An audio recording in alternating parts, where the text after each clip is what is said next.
Hello, you wonderful people, and welcome to another episode of Not Too Comic Book. This being a show, it's about TV shows that are adaptations of comic books. For today's episode, I'm going to talk about One Piece Season 1, Episode 6. A lot of really interesting things went down in this episode, so let's break it down. So first and foremost, we are picking up in the aftermath of last episode, and obviously there's no doctor on board.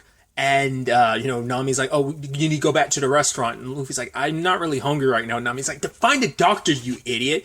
But there's obviously no doctors. There's like, sadly, the crew's going to go without a doctor for a little while longer. And by the only person there that could help is Zeph. He's, because obviously Sanji wanted to help because it's like, right, our job is to feed people and that means to take care of them. And so, like, even if it includes chore boys, swordsman, then so be it. And so Zeph's like, all right, fine, I'll see this through, and ends up helping Zoro. But even then, it's still kind of up to Zoro's strength of will of whether or not he's going to survive or not. And this is a really crushing blow for Luffy, especially when things are kind of put in perspective, because he even tells it to Nami. He's like, I went along with it because he didn't realize who Mihawk was. Anytime they've gone up against anyone so far, they've come out the victors. It's never been like the one-sided fight that it was. Like, Mihawk made like Zoro look like chump changes. Like, Zoro's the best fighter Luffy knows, and it's like, for him to lose, and it's such a blow to Luffy because, it's like, right, as a captain, you're supposed to look after your crew, and he's like, Zoro last episode was talking about failing me, and it's like, for the first time, Luffy feels like the failure, because it's like, I failed my first mate. You've been by my side throughout this, and I led you to, like, go into this fight. I mean, Nami is upset because it's like, you let him go into this fight. And for Luffy, it's like, I didn't think he'd lose, but also, I didn't want to get away with his dream. And for her, it's like, you have dreams and then you grow up and you move past it. But for Luffy, it's like, do you really believe that? I mean, it's like, do you ever dream for anything? Dream for any more? And it's like, yeah, the one thing I'm dreaming is that Zoro wakes up and doesn't die. And for Luffy, it is the thing that it hits him, that it's like, this is the first like hurdle that this crew has to kind of go through. And it's like, I'm failing my crew right now. I even later on, like, Usopp's like, oh, Zeph said to, like, tell him stories and talk to him, like, you gotta speak for your gut. And Luffy just having that look of, like, there's that sadness in his eyes, even though he's trying to put on a smile, that it's like, I can't really trust my gut lately, because my gut's been making bad decision after bad decision, and I don't want to mess up anymore. He just doesn't know what to say to Zoro. He tried to be like, hey, Zoro! And then was like, Zoro, hi. No, he's like, let me start over. He just doesn't know what to do or what to say.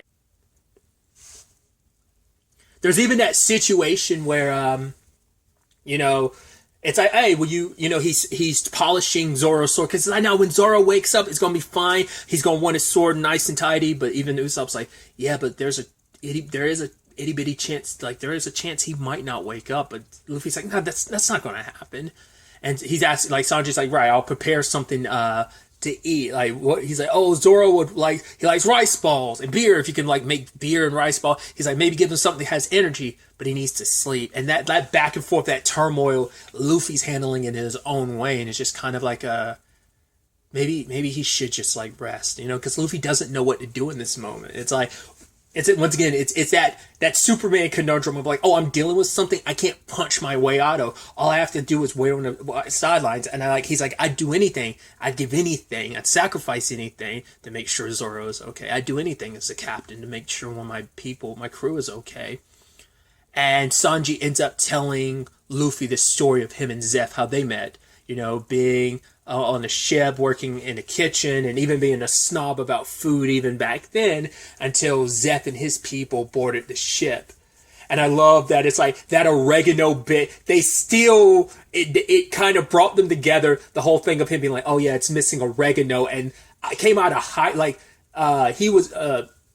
Sanji was hiding, and he came out being like, no, you don't put oregano in it. I would rather die than have you mess with my food, and Zeph, regardless of it all, kind of did like his spunk, but it's just like, oh, that food, it needs more oregano. But it's like, oh, you made this, it was fine, but it needed more oregano. It's like, and that's still a bit that they have about, like, yeah, especially when they have their kind of the bear moment when they're just cooking, and it's like, oh, you're slicing that too thinly and just critiquing everything, and then he's like, oh, it needs more oregano. It's like, no, oregano is for savages, homie. Like, no, we're not adding oregano to what I'm making.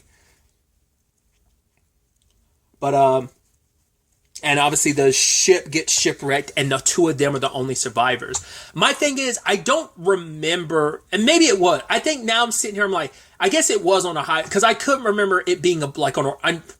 I guess I remember the plateau that the platform that they're on, the rocky plateau. I thought I remembered it being a little more even ground, like it being as spiky and rocky as it was. I didn't remember that. I also didn't remember it being that high up. I obviously remember them being stranded. I knew all of that, but I didn't remember that location being designed the way it was. I was like, I wonder, is that straight out of the series and I'm just not remembering it? Like I said, I just remembered it being a little even kilter. I also feel like I remember Zeph and Sanji, because I think at least I think I remember it being them a lot closer. Like, yeah, they're a little ways apart, but like they're on complete opposite sides of each other, which I thought was interesting. Because I remember them just being like staring off in their respective direction. Because Zeph was like, "Yo, I've got this big bag. This is my stuff. You got your food. I'm 3 times bigger than you, so I need more food. So you go to that side of the island, look for a boat, and don't even dare come over to this side of things." And you see that look on Zeph's face. I mean, you know, if you knew the story ahead of time, you knew where that was going and everything. But that's why I was talking about. I think it's interesting. Like I said, it could be mistaken, but I remember the platform being like a lot smaller, and they're not that far away from each other. But I guess this way, Sanji, like, it's a thing of like Sanji, like, never wandered over there because, right, he's a scary pirate. He might actually kill me, so I'll leave him alone and just stay on my side and just sparingly eat my food. Like, the fact is, they were there for nearly 3 months, you know?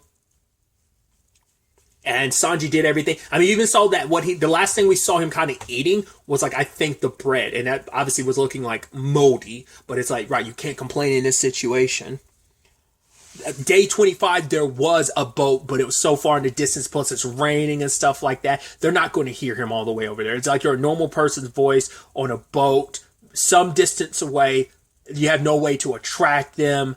Even if, like, you had, like, I was about to say, like, there's all that treasure, but I'm like, I don't, even, once again, even if you could have, like, reflected that with sunlight, once again, it's not sunlight, it's nighttime, and it's during a storm, so you're definitely going to get severely drowned out. Like, I don't think your voice is going to reach all the way over there, and no one's going to be on the lookout to look that far out, especially, once again, it's raining too, you're not going to see anything. So, day 25, their smallest glimmer of hope is there, and it keeps on passing them by. And then you get to that 70 days and Sanji's just had enough because it's like, I know that guy's got food. He had a whole bunch of food. I'm over here starving. I don't care if I have to kill him. I'll go over there and get that food. And the moment Sanji sees it, he's like, wait, there's still food. You should have shared some of it with me. Cuts the bag open and it was treasure the entire time because Zeph didn't want the kid to know, like, I'm giving you all the food, you know? Because I guess, like, as long as he thought there was more food left, at least he would have kept going. At least, like, that would have kept him motivated. Like, okay, maybe on some level. I mean, I'm sure Zeph was kind of betting on, okay, he'll be so afraid of me, he won't even come to this side. But even if he does, like, but Zeph's not in a position to kind of threaten him anymore. It's just kind of like, get away. But then Sanji's like, where's the food? And then he comes over and sees Zeph's leg. It's like, you cut off your own leg. You ate your own leg. That's how you survived this entire time. You gave me all the food, but why? You don't know me. And it's like, because you, kid, are like me. You dream of the all blue, and I've been searching for it my entire life. And at the very least, if I can, because I think it's the thing for Zeph, it's like, I've spent my entire life looking for it, and I didn't find it, but I know it's real, and I'm leaving it up to you. If one of us is going to make it out of here, it might as well be the young, ambitious person, because for him, it's like, you remind me of when I was in my youth. So you go out there and find the all blue. I've got to make sure one of us survives, and I'm putting it all on you to survive. That's why that's why I did what I did. You know, I'm sure Zeph saw a lot of a younger version of himself in Sanji. He saw that spark in his eye because he's probably never heard anyone talk about aiming for the all blue like that. He found a kindred spirit in Sanji. And even then, that was still 15 more days before they were rescued. And even Sanji being like, do you know what the thought of, like, you know, someone sacrificing a limb to save you? And Luffy's like, yeah, I do. But because the whole thing was like, Zeph had made that conversation. Sanji had started all this by being like, Zeph talked about like captains having to make tough decisions. Those situations are what separates a captain from the rest of his crew. And I think it's struggling with all that of like, do I really even deserve to call myself a captain? Like, it was all fun and dandy. I put my crew together, but have I really been a captain to them so far? I'm kind of failing on all fronts in this moment. So, also, I was like, oh, so we really are sticking with this Don Krieg is dead situation. I was like, interesting. Because I was like, I know they beat him up, and I want to say, when Mihawk show up, didn't he deal with him, like, finished him off? Like, he was pretty beaten up by the time Mihawk showed up, but I was like, I mean, in the original series and not just, like, this live-action adaptation, but, like, didn't he finish off Don Krieg or something like that? But like for us to completely skip over that. I mean, once again, you have 8 episodes. You're gonna slim some stuff down, but for them to completely go over to like Don Krieg stuff, I was like, that's super interesting. That's why I was like, there's no way he's got to be faking it, and Luffy and them are gonna cross paths from this. Oh nope, he's dead. Mihawk handled that. I was like, that's why I was so adamant about last episode. I was like, there's no way they actually just did that, right? That's a massive change. Just completely like, yeah, we're massively skipping over that whole Don Krieg versus Luffy situation. So that was, like I said, that was really, really interesting. But then we have Arlong and his crew rolling up because they're looking for Luffy. Which even later on when Luffy said, how'd you find me? I was like, how did he find you? It's like, yeah, because Buggy had one of his ears here. I wonder... I guess maybe ever since episode 2? Because Buggy ran into Arlong and he was like, yeah, I have eyes and ears everywhere. So I guess before everything went down, maybe he secretly maybe his ears been with Luffy that entire time, or maybe it was more recent. I don't know. Because he did go like, all I had to do was like go on and listen to all your talk, you shitbirds. Like I had to listen to all your incessant like talking and blah, blah, blah. God, you're awful, kid. You don't know what you're doing. Because Nami overheard everything and saw Arlong is here, and it's like, all right, we need to get out of here. But for Luffy, it's like, nah, I can't bail. Sanji's going to stay because his restaurant means a lot to him, and it's like, I'm not going to like sit back as this place is torn apart by Arlong. But Luffy, it's like, yeah, but I'm not going to let innocent people get hurt, especially when it's my fault that he's here in the first place. So he wants me, yeah, I'll take care of it, because Nami wants to run. And it's that interesting thing too, because they also set up kind of the complicated relationship that the fishmen have with humans. Also, and this was something I brought up last episode, I was like, are we going to see Octopus Dude? Like, I'm blanking on his name because I know he's prominent. He's a character that pops up later in the show. So I'm like, is he someone? Because we didn't see him. We only saw like 2 of Arlong's henchmen, but it could be like, hey, he pops up next episode or episode 8. So that's always a possibility. But at the very least, like I said, getting into like the racism of it all, because Arlong is the way he is because of the relationship between humans and fishmen. And it's like, right, we're supposed to be on equal footing. He's even mad at the guy who works at a restaurant, like living side by side with these humans. It's like, no, we're better than them in every way. We're stronger than them. We're faster than them. How can we coexist with those who are our lessers? Because like I said, I think there is a lot of like, I think Arlong does stem from like, he grew into this hateful person and power hungry bastard because he's a byproduct of like, right, the way the fishmen have been kind of treated by humans. Like, I feel like that ends up being kind of why Arlong, it's like that thing of like, you want to become like a hero to the fishmen, but you kind of went on the extreme and just became a complete and utter power tripping asshole, you know? But we also saw Sanji, because we got a little peek of it last episode, but our boy Sanji put in that footwork this episode as well, but obviously got his ass handed to him, so. But Luffy went toe-to-toe with Arlong, but didn't go down the way, because he hadn't fought anyone, like, who can take a punch from him, like, the way, like, especially when he kind of, like, was kind of giving it his all, but it kind of meant nothing against Arlong, who was kind of like toying with him. I mean, but he was still landing some solid blows against Arlong, because even Arlong and even his guys were kind of looking at each other like, yo, Arlong's, this kid's kind of like, you know, he's not like winning, but he's kind of standing up to Arlong. So then you had the Nami situation of her, you know, saying to Zoro, like, right, you asked me why I didn't have any friends. It's because I made a conscious choice of like I couldn't really have any friends because I would just kind of ruin things around them. I'd make things worse if I had any friends. I'd bring trouble their way. And you kind of start peeking into that lonely solitude life that Nami's had for a while. And so you eventually get the reveal that she's part of All Along's crew, revealing the tattoo and everything. Even along those lines, what was it, the girl with the fishman tattoo? I think it's the next episode title. It's something like that. But yeah, we're going to dive into Nami's past next episode. But now we found out the truth. The person she was contacting all those episodes ago, it was Arlong. And it's like, yeah, Nami's been a part of my crew for years. And it's like, Luffy's like, I don't believe that. She's like, because you believe what you want to believe, that doesn't make it true. So let's go, Arlong. I got the map. You don't even have to kill this devil fruit user. Made the whole point to say that too. That speaks volumes. And she's like, he's a devil fruit user. Obviously, you don't need to kill him. Just let the sea do the work for you. And he's like, all right. Sees his best friend as a fisherman. So it's like, cool. As a devil fruit user, is not your best friend. So I'm going to let you drown and die. Because you even saw that look on Nami's face, almost like hoping that meant someone could get to Luffy in time. Because at least there's a chance of someone saving Luffy there. But if Arlong sinks his teeth into Luffy, it's over then and there. So she was trying to give Luffy some shot, some opportunity. And so when it's all said and done, luckily Sanji came to rescue him, which is straight out of the anime. But I can't, that's what I'm trying to remember too. I was like, did Arlong also show up at the restaurant? Like, did that all happen too? Or, because even Buggy's head in the bag and him being used in that regard, like, I think I do remember that as well. Maybe.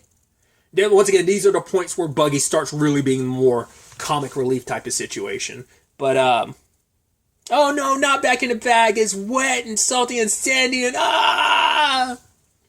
But yeah, like I said, Luffy took quite the ego blow in this situation, which is so interesting when you kind of parallel that with Mihawk's conversation with Garp, where it's like, yeah, I came to tell you I didn't bring your grandson. It's like, why not? It's like, yeah, that kid's something special. And the fact of the matter is that grandson of yours might just be the one who ends up finding the One Piece. So I'm interested to see where he goes, as well as the rest of that crew of his. So, and Kobe overheard everything, and Garp's kind of laughing as he's smashing up his room.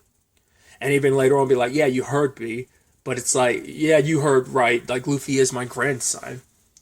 And it's like, I've done everything. I trained him, tried to push him to be a Marine, but he pushed away. He was resistant to the very end. He's like, I didn't try hard enough as a grandparent. But Kobe's like, maybe the fact is, Luffy is different. He's not like every other pirate. Luffy is Luffy.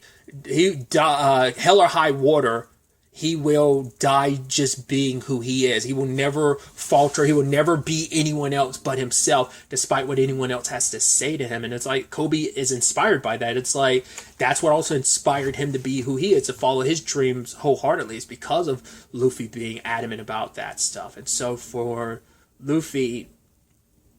Kobe, it's like, maybe you should approach this situation from a different thing, because at the end of the day, Luffy is a pirate. He always has been and always will be, because that's true to who he is in his heart. Because Luffy won't change for anyone, and even Garp had to admit that. And so when he got all the men rallied around, he's like, "You're 100. We cannot falter. No more half measures, because these pirates are resolute. We will capture them and bring them to justice." And you see that look on Kobe's face, like he was hoping that this would, I mean, once again, this is just part of being the Marines, but he was hoping that this would change Garp's mind. That is like, right, he'd handle this situation differently, and this is him handling it differently. Like, I'm doing what I believe is best for my grandson. Once again, not about to have him follow in his father's footsteps. So once again, nip this. I've been playing with kid gloves. It's time to take them off. Full force. We will drag them back if we have to. I will drag him back if I have to, and set him on, like, even if I have to lock him up to keep him from going down this path that he's on, regardless of it, regardless of him being, if he's going to be a pirate, then I'm going to treat him like one, but at least he'll be alive to be, locked up or whatever. Because once again, Garp thinks he's doing right by Luffy. It's like this, it's tough love type of situation. So, like I said, all the while this is happening, Luffy's kind of down low. And he ends up talking to Zoro, and he's just like, I should have just, I found the thing to finally say, you're in this situation. I might lose you. I lost Nami. I lost the map. I'm kind of failing as a captain. But he's like, when it's all said and done, the one thing I should have simply said to you is, I need you, Zoro. So wake up. And he's so excited when Zoro's like, it's like, and hugs him and everything. And it's like, right, we're going to... and Zoro making him that promise is like, you haven't failed as a captain. It's like, the fact of the matter is, because he believes in Luffy. It isn't just, because Luffy believes in himself and that rubs off on him. It's like, no, Zoro just straight up believes in him. It's like, I am your first man. I, Roronoa Zoro is going to be by your side. And yes, I know the slip of the tongue is also because I knew him as Zolo first before Zoro because of the, what was it, 4Kids dub or whatever. But also, like, once again, isn't that like a Japanese or Korean thing too? Like L's and R's kind of get mistranslated because I don't know if the characters or whatever for it in Japanese or Korean are the same as, like, they're similar enough that they get mistranslated from time. I think I remember that specifically being a Japanese thing, but it might be a Korean thing as well. I don't remember it. So that's why sometimes I'll slip up, even though I've known him for Zoro for years. My introduction to him was as Zolo, so you gotta. So I was a slip of the tongue, but I figured, like, oh yeah, it's a funny anecdote to go along with it. So that's why I'm just like, yeah, I just kind of went along with it. But either way, I, Roronoa Zoro, am your first mate. I will be by your side till the end, or die trying, you know? And Usopp, hey, Zoro, you're alive. I mean, yeah, I knew you'd be fine. I wasn't even worried. But you should see me, pow, pow, sitting those fishmen swimming back. And Zoro is like, oh, because of Captain Usopp, right? He's like, yeah, But it's like, yeah, we're not just going to go after the One Piece. We're going after Nami, getting our navigator back. You know, because Luffy wants to hear it from her first and foremost. What does she want? What is her dream, you know? And along the way, Sanji's coming along too, because Zeph is sending him out because it's like, right, the reason why Sanji is staying, like, he never admitted at the time, but it's like, I mean, he says it later on, like, I owe you my life. That's why he's staying, because it's like, regardless of, yes, my dream is to all blue, he never really wanted to leave Zeph's side, because like, how can I leave my side, leave your side when you had to sacrifice your dream? You gave up being a pirate. You lost your leg, which means you couldn't go out there, do your pirate thing, couldn't search for the all blue because of me. You put all your eggs in one basket that is me to find the all blue. So how can I leave your side? So he was kind of scared to ever leave because it's like, how can I leave when I owe you everything? And so Zeph is pushing him away because it's like, yes, it's fine and dandy to have a dream, but going out there and chasing it is a completely different matter. He's like, I'm not, you're a quitter. He's like, how? I'm not quitting. Like, you want me to quit? He's like, you are quitting if you're not out there. Staying here is quitting if you're not out there searching for your dream and following. He's like, fine, I'll go with the Straw Hat. Then good, go. You know, Zeph is sad to see him go, but it's also like, it's time for you to go. You've been by my side all these years. It's time for you to go and live your dream. Go find the all blue. And it's just like, you know, they're both, they, you know, it's just like they say their goodbyes, but they don't actually, but still, Sanji does pour his heart out because it's like, I owe you everything. I owe you my life. Thank you for putting up with, like, yeah, I had to be in this shitty restaurant forever, but for him, it's like, it meant everything to him staying here. And it's like, I owe you everything. So thank you for looking after me all these years. And now it's like having to say goodbye to each other. So. And it's like, why do we have to have the waiter along? It's like, yeah, because we can't even boil water. And it's like, right, you know, it's like that. Those two knuckleheads bumping heads is going to be so beautiful. Because get little peeks into it this episode with just that remark. But they're going to, from what I can remember in the trailer, they definitely lean into like the Sanji and Zoro butting head situations. But they do have Buggy. Luckily, Luffy I guess he got left behind during the whole tussle. I guess it's like, right, we got what we needed. I got the map. I got Nami, so I don't need you anymore, Buggy. So leave you. God knows where the rest of his body is, but I guess they still have it somewhere. But maybe back at Nami's village. But either way, when it's all said and done, they're gonna go retrieve Nami, and they need Buggy's help to do it. So very, very excited to see where the next episode takes us. Like I said, I'm just curious to see how it's divided up, whether the entire episodes probably going to flip back and forth between present day, but most of it's going to revolve around Nami and her past and what happened to lead to this point. I'm sure a lot of that will bleed over into the season finale as well. So it's going to be interesting to see how this ultimately all ends up playing out. Oh yeah, so while I was collecting screenshots for the review, I got to the scene where Nami was telling the story of Nolan. I was like, I completely forgot about it. I was making a note to tell that story about like, oh yeah, Nolan the liar and stuff like that, about him saying like, oh, it must have sunk into the sea. I was like, did they tell that story? Must have made that's so neat, so neat sneaking that in there. But I'm like, maybe they told that story at this point in the series and I just didn't remember. I'm like, wow. So I don't know.